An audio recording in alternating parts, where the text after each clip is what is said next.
Good evening, honeybees. It is Wednesday, February 9th, 2022, and that would usually mean that it's Whip Wednesday, but I don't have any new whip to show you.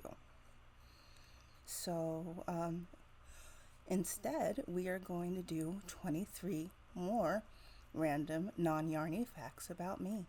Before we jump in, I just want to say thank you to my sweet auntie who sent me a Valentine full of little cute felt hearts.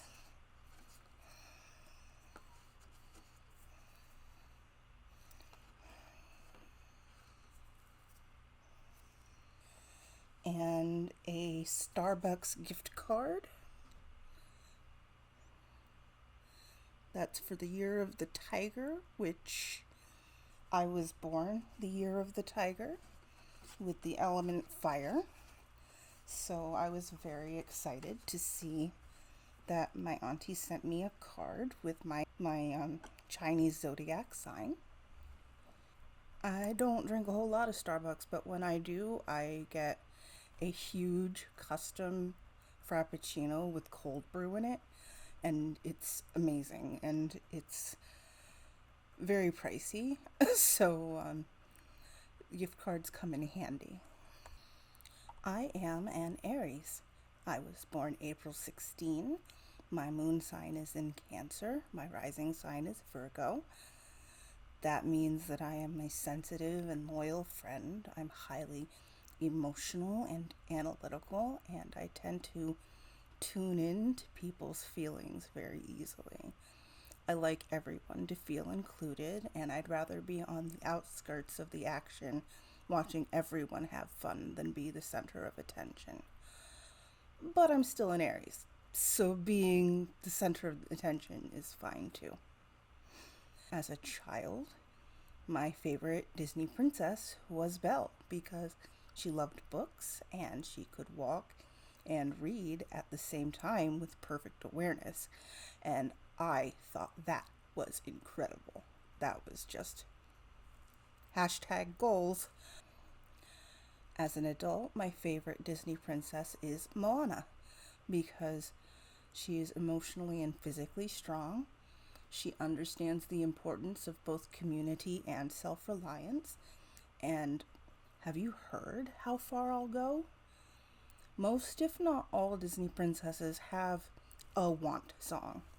The song that expresses the desire that drives the rest of the plot of the movie.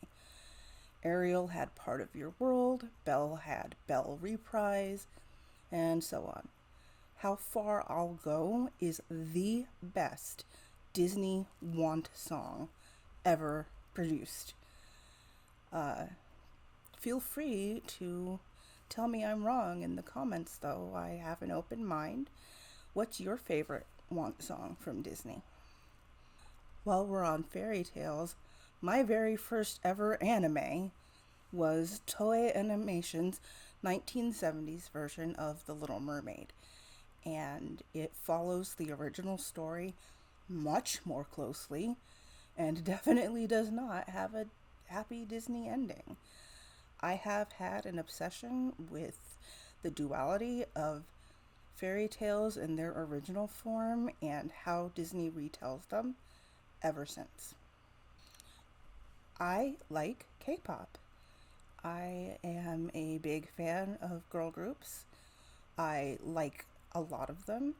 A handful that I can name off the top of my head as my favorites are Blackpink, EXID, ITZY, Girls' Generation, Red Velvet, and Twice. My favorite solo artist is Taeyeon from Girls' Generation, and I don't pay as much attention to the boy groups, but I do like Big Bang. BTS has some songs I like, as do 17 and Super M. I am lactose and gluten intolerant. Before I cut gluten out of my diet, I really struggled with terrible symptoms. I would stumble around the bathroom with a migraine, feeling drunk for hours, praying for relief and solution. And then one day I just felt that it was gluten. So I got tested, and The results came back that I don't have celiac disease, but I still had this very strong feeling. So I started cutting gluten out of my diet entirely, and I have not had a single migraine or extreme symptom caused by gluten ever since. My chronic pain has been reduced significantly. That knowledge was a legitimate miracle to me.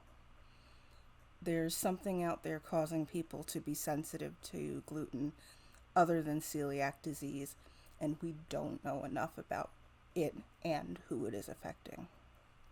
I have always wanted a pet snake. I really loved them, and discovering channels like Clint's Reptiles has really affirmed that they can be gentle, calm animals that can benefit from human care and interaction. And that's what's important to me when I'm considering a pet.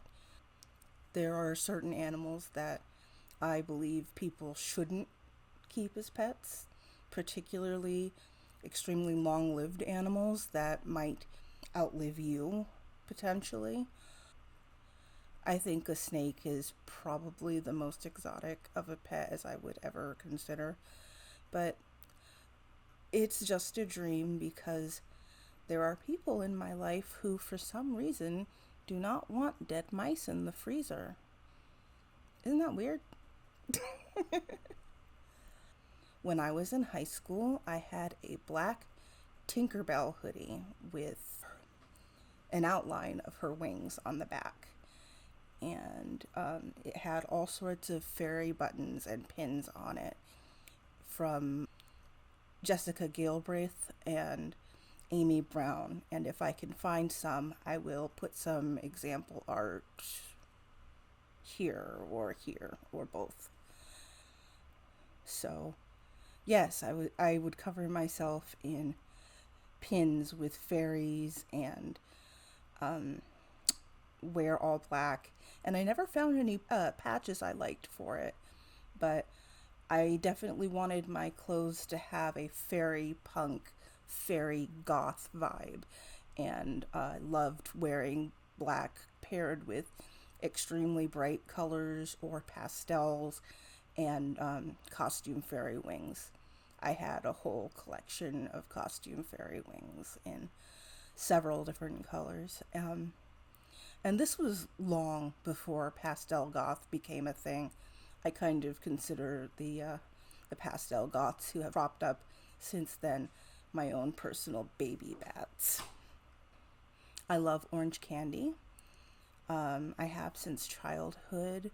When I was in the hospital, my family brought me a gigantic bag of just orange Starburst, and I was extremely happy. My mother and I have sounded exactly alike on the phone since I was 12 or 13, and it's caused a lot of confusion over the years. So if I give you my phone number and you call me, always make sure that you're actually talking to me, because we sound dead ass exactly the same. Even Google thinks so. Sometimes I will try to activate Google Assistant on my phone and it doesn't listen to me, but it will listen to my mother. And sometimes I will try to activate Google Assistant on my phone and my mother's will activate too. That's how close our voices are to each other. I proposed to Super Fiancé. I have always been a girl who knows what she wants. I don't believe in gender roles at all. I didn't see a reason to wait any longer. And so I asked him, and he makes me forever happy. Men deserve to feel romanced and swept off their feet too. And it was absolutely just time for us to take that step and say that we were going to get married. So I am very, very happily engaged, and he is wonderful.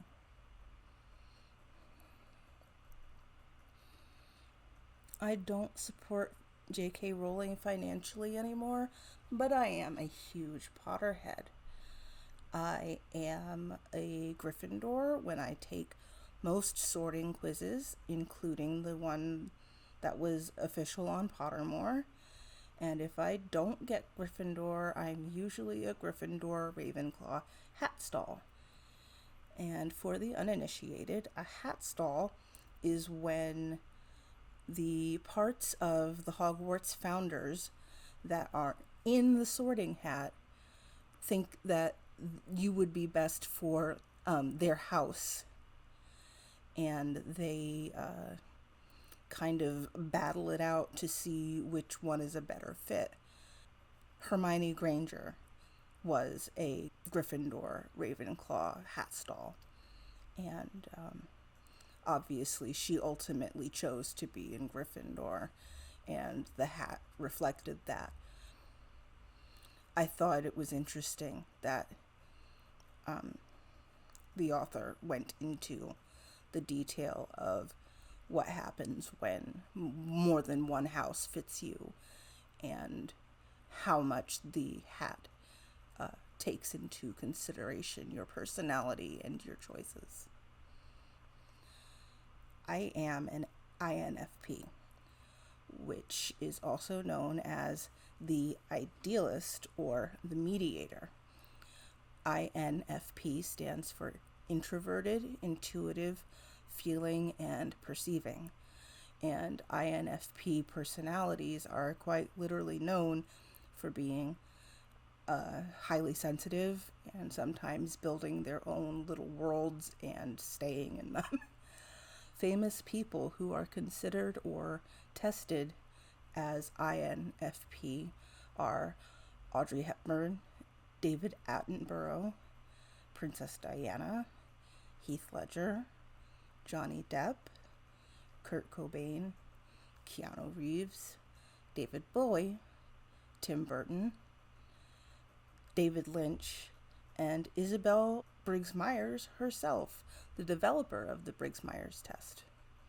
This one's for you, Dana.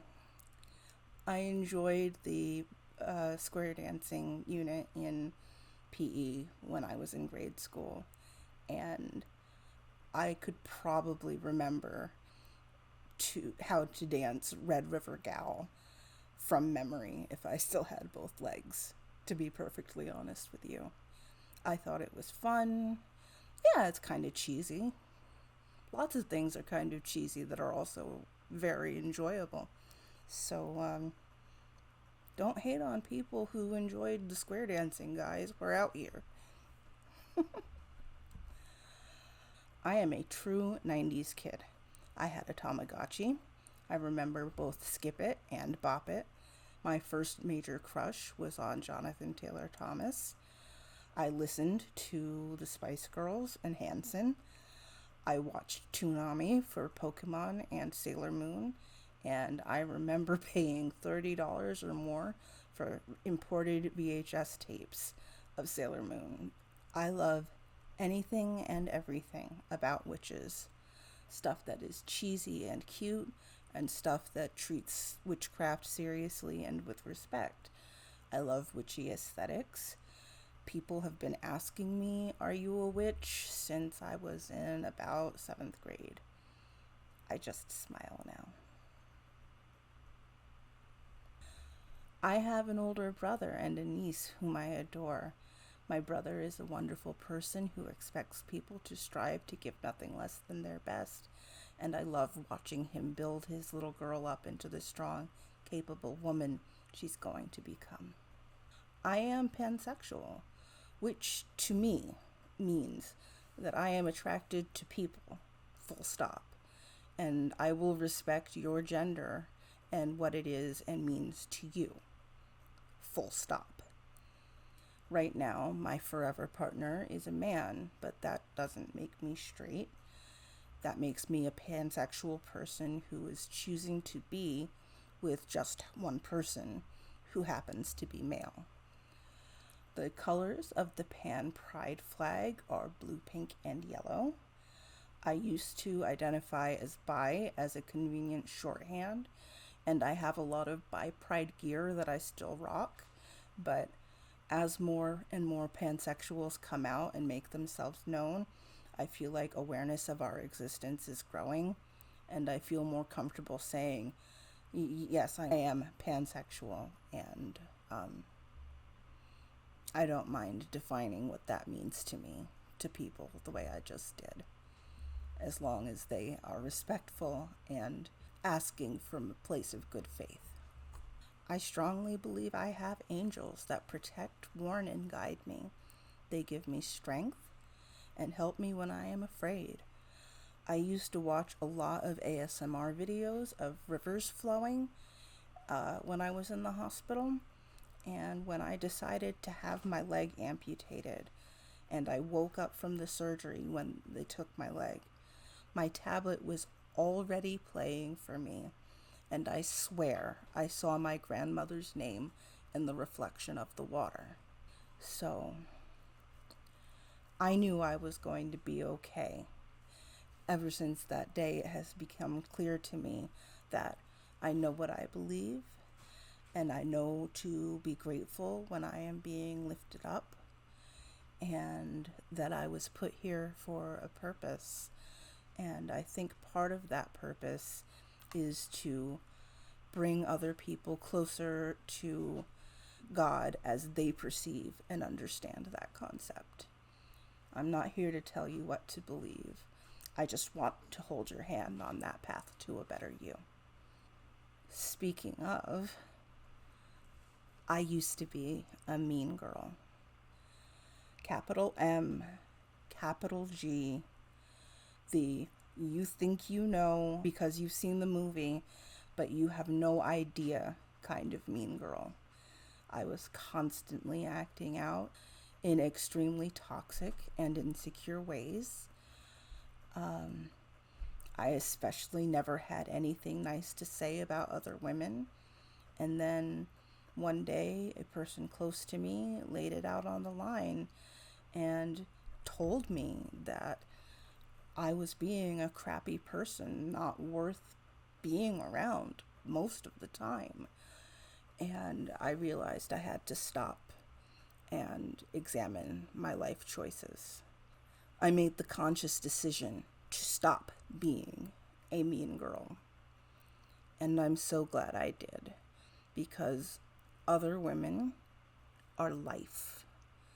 They are strength. They are my source of wisdom and knowledge. Other women have been so supportive and kind. It costs me nothing to stop one of my sisters in the store or on the street and say, "Girl, you look fabulous in purple," or "Your whole outfit is killing it today." And it is so wonderful to watch other women react to being appreciated by women. It is a very special thing. And I truly enjoy that crochet, not that there aren't men who crochet, because there are, and we love them, but crochet is a community full of women who absolutely are ride or die for each other. And I love that. I love coffee, especially iced coffee or a cold brew with a little Italian sweet cream. I have loved coffee since I was about 8 years old. I used to really like those little, I think they were called Rio, the little hard candies that tasted like different types of coffee. And those really fueled a lifelong addiction. I'm not strictly supposed to have coffee anymore, but I really love it, so I sneak it in every once in a while. The occasional trip to Starbucks for my extra special cold brew frappuccino. I have mentioned that I like progressive rock and metal. Some bands that I like are Tool, Porcupine Tree, Nightwish, Opeth, Dream Theater, and red sparrows. I do not eat most types of fish. I'm not a fan of the bones and that fishy ocean taste that they have from their natural habitat. I do, however, eat shellfish and seafood. I'm just not a huge fan of actual fish. And the last one. I call my best friend my Cheshire Cat. He is a good listener, and he is the type that will absolutely put up a guidepost for you and hang a light from it, pointing you in the right direction. He will give you sage advice without trying to fix your problem, fight your battle, or walk your path for you. He's an amazing person, and I'm fortunate to have him in my life. He and his whole family have been in my life for 15 plus years, and I love them like my own. Okay, that was 23 random things about me. I hope you enjoyed it. If you haven't already, please hit that like button and subscribe. Maybe stick around, watch another video so that your subscription sticks. Share me around so that I can get in front of other people who like crochet and music, fairies, and magic. That would be wonderful. And please remember to follow me on Twitter at Fiber Faerie YT and Instagram at Sunflower_Fiber_Faerie. And thank you for stopping by my yarn hollow. I've been Sunflower the Fiber Faerie, also known as Ashley, and I hope you have a wonderful day. Bye.